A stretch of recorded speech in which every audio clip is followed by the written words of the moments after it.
Ary eo anivon'ny azoimy kosa indray dia nanomboka tamin'ity faran'ny herinandro ty ihany koa ny fidina ny tompon-daka ho an'ny azoimy zany zay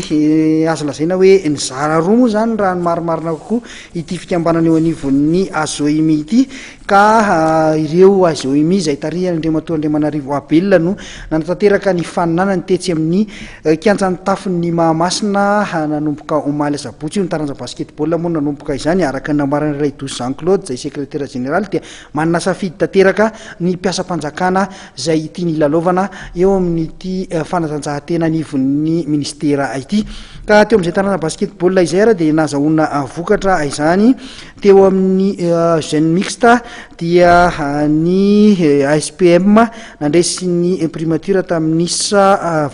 ny PM teto ny primature teto no nandresy tamin'isa 7-20 no 2-20 ary eo an'ny sokajy vehivavy kosa indray dia ny MPAE nandresy ny mid tamin'isa 2-20 ary teo amin'ny jeune mixte ihany koa dia